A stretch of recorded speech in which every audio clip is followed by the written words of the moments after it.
మరి అక్షయ తృతీయ రోజు దానం చేస్తే 100 రెట్ల ఫలితం లభిస్తుందని చెప్పారు కదా! ఇటువంటి దానాలు చేస్తే మంచిది. మనకు ప్రత్యేకంగా అక్షయ తృతీయ రోజు మనకు చేయవలసిన దానాలు.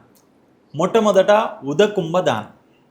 ఉదకుంభ దానం అంటే ఉదకుంభం అంటే నీటితో నిండినటువంటి చల్లని నీరు. చల్లని నీరు, ఒక కుండలో చల్లని నీరు, దాంట్లో పచ్చకర్పూరము, యాలకులు, లవంగాలు వేసి ఆ ఉదకుంభాన్ని దానం చేయాలంట. ఒక బ్రాహ్మణునికి సంకల్పంతో ఆ యొక్క ఉదకుంభాన్ని దానం చేస్తే వారికి, వారి పూర్వీకులకు, వారు స్వర్గానికి చెందిన తర్వాత కూడా వాళ్ళకి శీతలత్వం ఏర్పడి వారికి ఎప్పటికీ నీటికి లోటు రాకుండా ఉంటుందంట ఈ యొక్క మనకు ఉదకుంభ దానం చేస్తే. ఉదకుంభ దానం గురించి మనకు పూర్వంలో మనం ఇంతకు ముందు కూడా ఒక కథను చెప్పుకున్నాం. ఏంటి?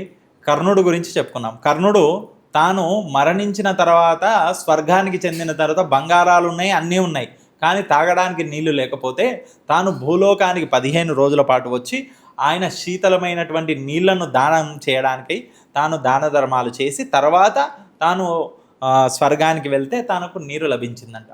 అటువంటిది ఈ యొక్క రోజు కూడా, అక్షయ తృతీయ రోజు కూడా ఉదకుంభము దానం చేస్తే అలాంటి వారికి, ఎవరికైనా నీళ్ళ లోటు ఉన్న వారికి కూడా, పూర్వీకులకు వాళ్ళకు కూడా నీరు అనేది లోటు లేకుండా లభిస్తుందంట.